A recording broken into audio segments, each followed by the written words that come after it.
Hello दोस्तों, मैं कुलदीप मिश्रा आज एक नया विषय लेकर आया हूँ, भारत का संविधान। और हम बात करेंगे भारत के संविधान से के संबंध में। और यह जो विषय लेकर आए हैं वो विशेष रूप से टारगेट किया गया है यूपी ट्रिपल एससी के लिए। तो जो विद्यार्थी यूपी ट्रिपल एससी की तैयारी करना चाहते हैं वो इस वीडियो को जरूर देखें और इस वीडियो को देखने के बाद लाइक करें, सब्सक्राइब करें और ढेर सारा शेयर करें। और उसके साथ साथ यह वीडियो आपको कैसा लगा ये हमारे कमेंट बॉक्स में लिखकर हमें जरूर बताइएगा। और उसमें जो थोड़ी बहुत कमियां होंगी हम उसमें सुधार करने का प्रयास करेंगे। तो आइए हम बात करते हैं भारत के संविधान की। तो सबसे पहले हम जानते हैं कि संविधान क्या होता है। संविधान वह संवैधानिक दस्तावेज होता है जिसमें शासन के उन मूलभूत सिद्धांतों का वर्णन किया गया होता है जिनके अनुरूप किसी भी देश की राज्य के शासन का संचालन किया जाता है। किसी भी देश के संविधान में शासन का जो मूलभूत आदर्श निर्धारण करता है उसके द्वारा राज्य की राजनीतिक व्यवस्था जो होती है स्थापित होती है। इसके साथ साथ देखिए संविधान जो होता है वो सरकार के साथ जनता के संबंधों का भी निर्धारण करता है और उसके साथ साथ वहां की राजनीतिक व्यवस्था की बुनियादी ढांचे को प्रदर्शित करता है। और किसी भी राष्ट्र के संविधान में निहित दर्शन यह निर्धारित करता है कि वहां किस प्रकार की सरकार है। इसके साथ साथ संविधान संबंधित राष्ट्र के शासन की दर्शन की रूपरेखा तैयार करती है। आप किसी भी देश के बारे में जान सकते हैं उस देश के संविधान को पढ़कर, उस देश की शासन व्यवस्था को पढ़कर आप उस देश की किस प्रकार का देश है, कैसा है, वहां की शासन व्यवस्था क्या है, वहां की राजनीतिक प्रणाली क्या है, इन सभी चीजों का आप आसानी के साथ अनुमान लगा सकते हैं किसी भी देश के संविधान को पढ़कर। इसी प्रकार से हम लेकर आए हैं अपना भारत का संविधान। तो सबसे पहले हम जानते हैं कि भारत का संविधान जो है वो किसी निश्चित समय पर इसका निर्माण नहीं हुआ है, बल्कि भारत के संविधान का जो निर्माण हुआ है वो एक लंबा उसका क्रम विकास हुआ है, उसका एक संवैधानिक विकास रहा है। और आइए जानते हैं कि वो संविधान किस किस समय में किस प्रकार के नियम को फॉलो करते हुए हमारा इस संविधान बना। तो सबसे पहले जानते हैं भारत का संवैधानिक विकास।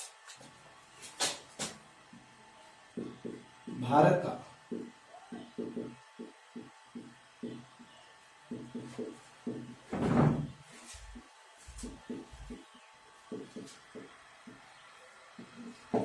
दोस्तों हमें मालूम है कि भारत पर बहुत सालों तक अंग्रेजों का शासन रहा है और यह अंग्रेज ईस्ट इंडिया कंपनी जो होती है 1600 ईस्वी में महारानी के आज्ञा पत्र के द्वारा निर्मित होती है और उसके साथ साथ ईस्ट के देशों के साथ व्यापार करती है। और ये जब भारत आती है तो पहले व्यापार करने के लिए आती है, लेकिन बाद में धीरे धीरे वो राजनीतिक हस्तक्षेप भी करना शुरू कर देती है। और विशेष रूप कर 1757 ईस्वी में हुआ प्लासी का युद्ध और उसके बाद 1764 ईस्वी में हुआ बक्सर का युद्ध निर्णायक होता है। और 1764 में हुए बक्सर युद्ध में उन्होंने भारतीय जो त्रिकोण सेना का निर्माण हुआ था, संयुक्त सेना का निर्माण हुआ था, उसको हराकर इन्होंने पूर्ण रूप से राजनीतिक सत्ता भारत में स्थापित करते हैं। और फिर अगर देखा जाए तो उनका विकास एक शुरुआत हो जाती है और बाद में ईस्ट इंडिया कंपनी के अब देखते हैं भारत का जो संवैधानिक विकास होता है उसके अंतर्गत दो प्रमुख चीजों को पढ़ेंगे और इनका विकास दो शासन के अधीन हुआ है। पहला हम कह सकते हैं ईस्ट इंडिया कंपनी।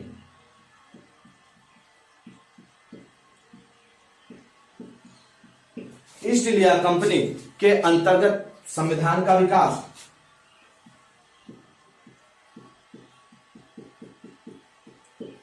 और दूसरा हम देखेंगे, दूसरा जो है वो है ब्रिटिश शासन के अंतर्गत।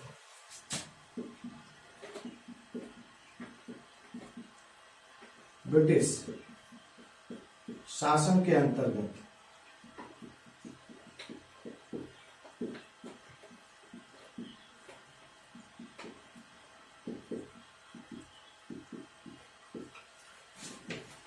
तो इस प्रकार से हम देखेंगे ईस्ट इंडिया कंपनी के अंतर्गत जो संवैधानिक विकास होता है उसके साथ साथ ब्रिटिश शासन के अंतर्गत संवैधानिक विकास। तो भारत में ईस्ट इंडिया कंपनी के अंतर्गत जो संवैधानिक विकास होता है इसकी शुरुआत रेगुलेटिंग एक्ट 1773 से शुरू होता है और चार्टर एक्ट 1853 तक चलता है। तो इसमें आज देखेंगे पहला जो होता है वो होता है रेगुलेटिंग एक्ट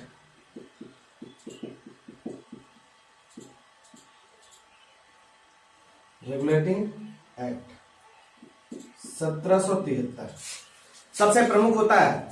और अभी हम इसके बारे में बताएंगे। और आइए जानते हैं कौन कौन से ऐसे एक्ट थे। उसके बाद आता है दूसरा 1784 में Pitt's India act.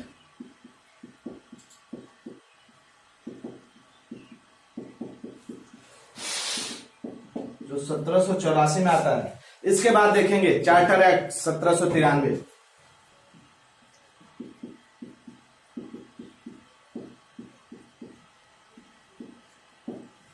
Charter act 1793 बाद चार्टर एक्ट 1813। ये देख रहे हैं किस प्रकार से ये बढ़ता जा रहा है।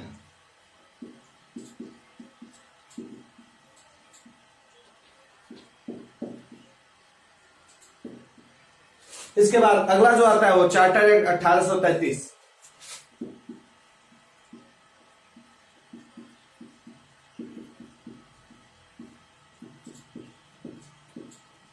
इसके बाद फिर देखेंगे चार्टर एक्ट 1853।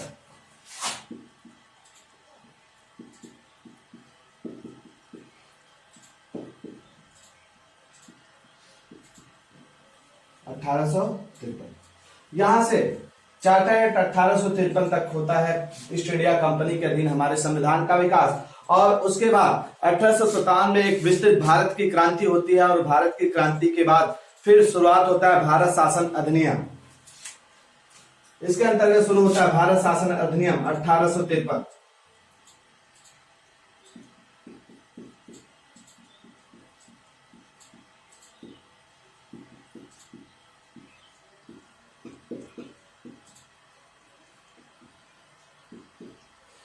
भारत शासन अधिनियम, इस अधिनियम के द्वारा ईस्ट इंडिया कंपनी जो कि अभी भारत में शासन कर रही थी उससे सत्ता का हस्तांतरण होता है और डायरेक्ट वो ब्रिटिश महारानी के अधीन आ जाता है और भारत शासन अधिनियम वहां पर शुरू किया जाता है। इसके बाद भारत परिषद अधिनियम 1861।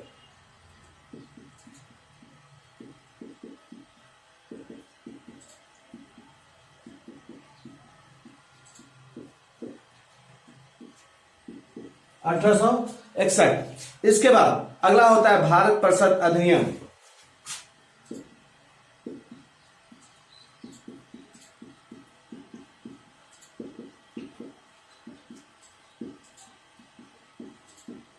भारत परिषद अधिनियम 1892। इसके बाद नेक्स्ट देखते हैं तो भारत परिषद अधिनियम 1909।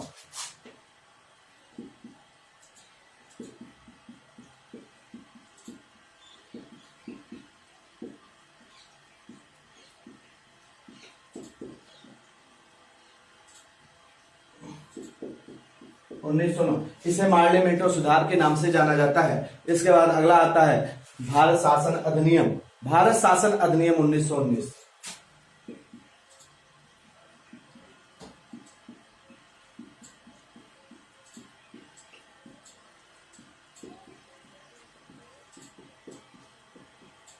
जिसे भारत पार्लियामेंट सुधार के नाम से जाना जाता है, जबकि 1919 को मॉन्टेग्यू चेम्सफोर्ड सुधार के नाम से जाना जाता है। इसके बाद देखते हैं भारत शासन अधिनियम 1935।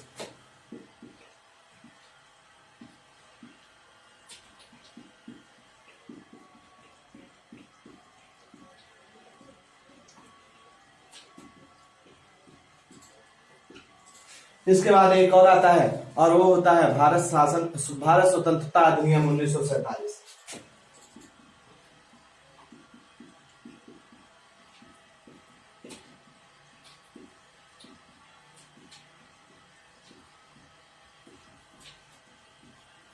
तो इस प्रकार से देखते हैं कि यहां से लेकर 1773 से लेकर 1853 तक भारत का जो संवैधानिक विकास हुआ है वो ईस्ट इंडिया कंपनी के अंतर्गत हुआ है, जबकि 1858 से लेकर 1947 का जो संवैधानिक विकास रहा है वह ब्रिटिश शासन के अधीन रहा है। आइए हम एक एक एक्ट की बात करते हैं और उस पर विस्तृत अध्ययन करेंगे।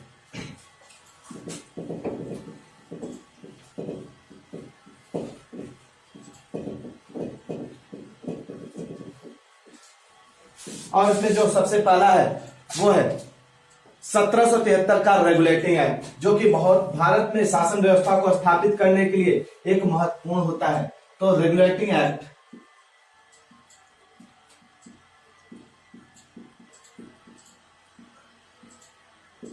1773 ये अपने आप में बहुत ही महत्वपूर्ण होता है। और यह रेगुलेटिंग एक्ट जब पारित हुआ था उस समय तत्कालीन ब्रिटिश जो प्रधानमंत्री थे वो थे लॉर्ड नॉर्थ तथा गोपनीय जो कि एक समिति का गठन किए थे इन्होंने, और उसी की सिफारिश पर 1773 ईस्वी में रेगुलेटिंग एक्ट जो होता है पारित किया जाता है। तो आइए जानते हैं कि उसके बारे में इसमें कौन कौन से विधान बनाए जाते हैं भारत के लिए। तो इसका सबसे महत्वपूर्ण अगर देखा जाए तो संवैधानिक विकास में सबसे महत्वपूर्ण इसका स्थान होता है। और कहा जाता है कि यह पहला ऐसा एक्ट होता है जब ईस्ट इंडिया कंपनी पर ब्रिटिश संसद का नियंत्रण स्थापित करने का प्रयास किया जाता है। मतलब कि 1773 एक्ट जो होता है यह पहला ऐसा अधिनियम होता है जब ब्रिटिश सरकार जो होती है या ब्रिटिश जो संसद होती है वह ईस्ट इंडिया कंपनी पर अपना अधिकार स्थापित करने का प्रयास करती है। और इस अधिनियम के माध्यम से ब्रिटिश सरकार ने यह स्पष्ट कर दिया कि भारत में कंपनी के अंतर्गत जितने भी क्षेत्र आते हैं उसका शासन मात्र ब्रिटिश ईस्ट इंडिया कंपनी के व्यापारियों का निजी मामला नहीं माना जाएगा। अर्थात कि वो ब्रिटिश ईस्ट इंडिया जो कंपनी है उनके व्यापारियों का निजी मामला नहीं माना जाएगा, बल्कि ब्रिटिश संसद को इस संदर्भ में आवश्यक कानून बनाने का अधिकार भी प्रदान किया जाता है। सबसे महत्वपूर्ण बात यह आती है, अर्थात कि अभी तक जो पूरा नियंत्रण था ईस्ट इंडिया कंपनी का भारत में व्यापार से संबंधित, उस पर ब्रिटिश संसद ने नियंत्रण स्थापित करने का पहला प्रयास जो होता है वह 1773 ईस्वी में करता है। और इसके लिए कंपनी के प्रशासन की देखरेख के लिए इंग्लैंड में 2 संस्थाएं बनाई जाती है। पहला होता है निदेशक मंडल, पहला जो होता है वो निदेशक मंडल होता है। पहला जो संस्था होता है उसे निदेशक मंडल कहते हैं या कोर्ट ऑफ डायरेक्टर कहा जाता है। दूसरा जो होता है हितधारकों का मंडल।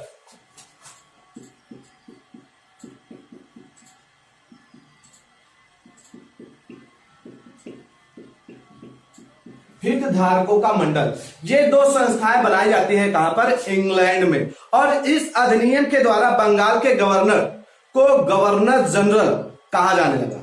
अर्थात कि 1773 एक्ट के द्वारा ही अभी तक जो बंगाल का गवर्नर था अब उसे बंगाल का गवर्नर जनरल कहा जाने लगा। और इसके साथ साथ उसकी सहायता के लिए 4 सदस्यीय कार्यकारी परिषद का गठन भी किया जाता है। अर्थात कि मतलब कि गवर्नर को सलाह देने के लिए 4 सदस्यीय एक समिति गठित की जाती है। और इसके अंतर्गत गवर्नर, पहले जो गवर्नर थे वो लॉर्ड हेस्टिंग बनते हैं। अर्थात कि भारत के पहले जो गवर्नर जनरल बनते हैं, बंगाल के पहले गवर्नर, बंगाल के पहले गवर्नर जनरल जो होते हैं वो होते हैं वारेन हेस्टिंग।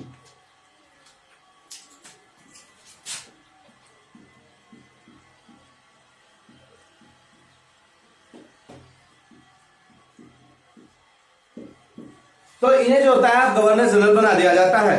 और इसके साथ साथ मद्रास एवं बंबई के गवर्नर को बंगाल के अधीन कर दिया जाता है। अर्थात बंगाल के गवर्नर के अधीन कर दिया जाता है, जबकि इसके पहले ये सभी प्रेसिडेंसियां जो थी एक दूसरे से स्वतंत्र हुआ करते थे। लेकिन 1773 रेगुलेटिंग एक्ट के बाद जो बंगाल था, मुंबई था, इन दोनों प्रेसिडेंसियों को बंगाल के अधीन कर दिया जाता है। और अधिनियम के तहत कलकत्ता में 1774 ईस्वी में एक उच्चतम न्यायालय का गठन किया जाता है।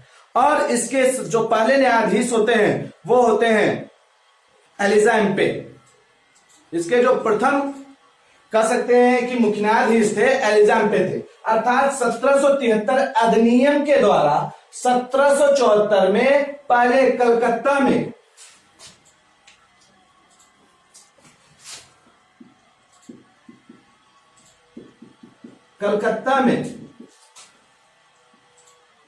उच्चतम न्यायालय की स्थापना की जाती है। और अगर देखा जाए, और यह स्थापना कब की जाती है? 1774 में। अधिनियम क्या होता है? 1773 रेगुलेटिंग एक्ट। और स्थापित कब की जाती है? 1774 में। कभी कभी ये प्रश्न बनता है कि किस रेगुलेटिंग एक्ट के तहत कलकत्ता में उच्चतम न्यायालय की स्थापना की जाती है? तो रेगुलेटिंग एक्ट 1773 है। लेकिन जब ये प्रश्न पूछा जाता है कि पहला उच्चतम न्यायालय की स्थापना कब किया गया था, तो 1774। स्थान जो है वो कलकत्ता है। इसके जो पहले न्यायाधीश थे वह एलिजा एम्पे थे।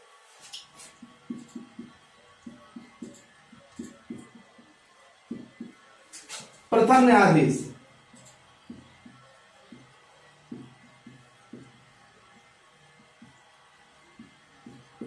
और ये नियम किसमें लाया गया? 1773 रेगुलेटिंग एक्ट के तहत। और इसके तहत कंपनी के कर्मचारियों को निजी व्यापार करने एवं इसके साथ साथ भारतीय लोगों से उपहार लेने, रिश्वत लेना आदि प्रतिबंधित कर दिया जाता है 1773 रेगुलेटिंग एक्ट के तहत। और इसके साथ साथ अगर देखा जाए तो इस अधिनियम के द्वारा ब्रिटिश सरकार का कोर्ट ऑफ डायरेक्टर्स के माध्यम से कंपनी पर नियंत्रण करने के लिए सशक्त हो जाता है और कंपनी के लिए भारत में अपने राजस्व, नागरिक और सैन्य मामलों की जानकारी ब्रिटिश सरकार को देना भी आवश्यक हो जाता है। ये जो होता है वो किसमें किया जाता है? 1773 रेगुलेटिंग एक्ट के द्वारा। अब बात करते हैं पिट्स इंडिया एक्ट 1784, जो कि संविधान के क्रमिक विकास में भी यह भी एक महत्वपूर्ण स्थान रखता है। तो आइए देखते हैं जो हमारा अगला है वो है पिट्स इंडिया एक्ट 1784।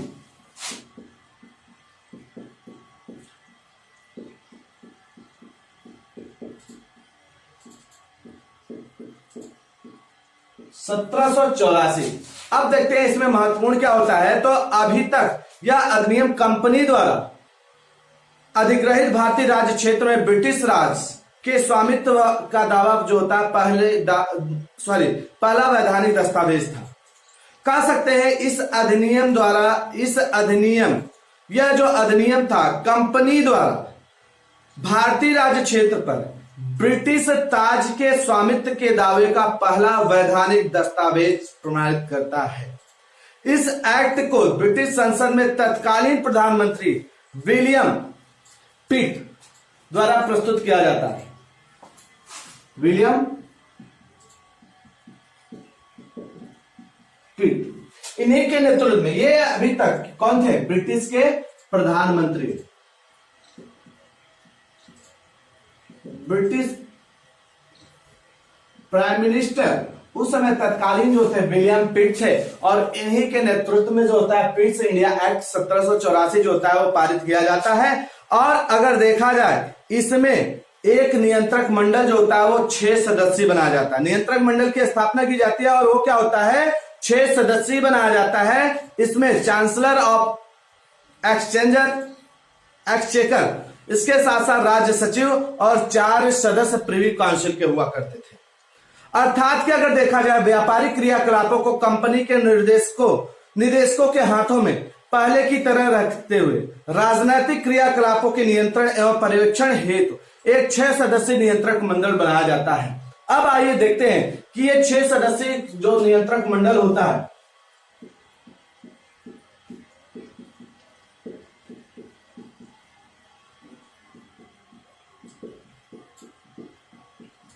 बनाया जाता है किसके तहत? 1784 एक्ट के द्वारा। इसमें चांसलर ऑफ एक्सचेकर,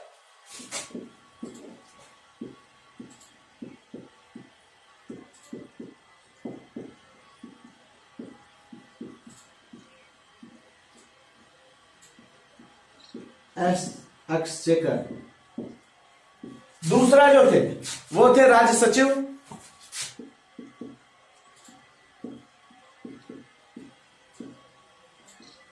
और 4 सदस्य, और जो 4 सदस्य थे ये प्रिवी काउंसिल के होते थे।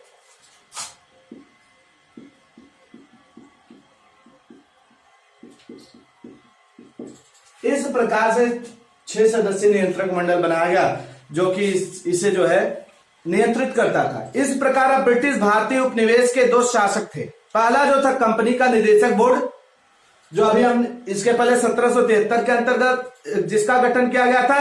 दूसरा नियंत्रक मंडल के अर्थात कि जो 6 सदस्यीय नियंत्रक मंडल था इसके द्वारा सम्राट करता था।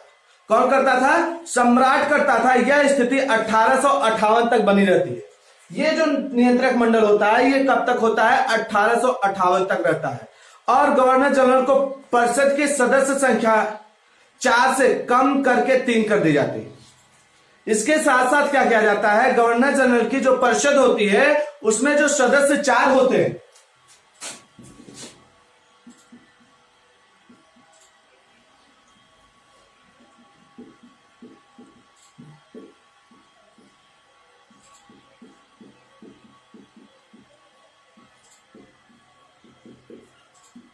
सदस्य संख्या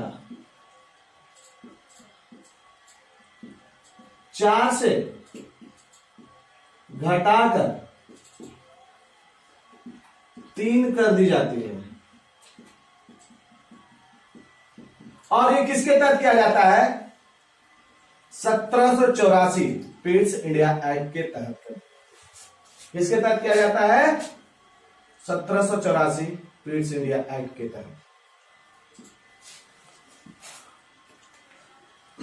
अब बात आते हैं कि इसके तहत अब देखते हैं कि भारत में प्रशासन जैसे सैन्य शक्ति, युद्ध संधि, राजस्व और देशी रियासतों आदि के अधीक्षण की शक्ति जो प्रदान की जाती है वो इस परिषद के हाथ में दी जाती है। किसके परिषद में? सदस्य नियंत्रण के मंडल के नेतृत्व में दी जाती है। इसके अलावा भारत में कंपनी के अधीन क्षेत्र को पहली बार ब्रिटिश आधिपत्य का क्षेत्र घोषित कर दिया जाता है। ब्रिटिश सरकार को भारत में कंपनी के कार्यों का, इसके प्रशासन पर पूर्ण नियंत्रण भी प्रदान कर दिया जाता है। इसके तहत 1784। धन्यवाद मित्रों, आज के लिए इतना ही। अगला जो है वीडियो हम पार्ट 2 में भेजेंगे। धन्यवाद।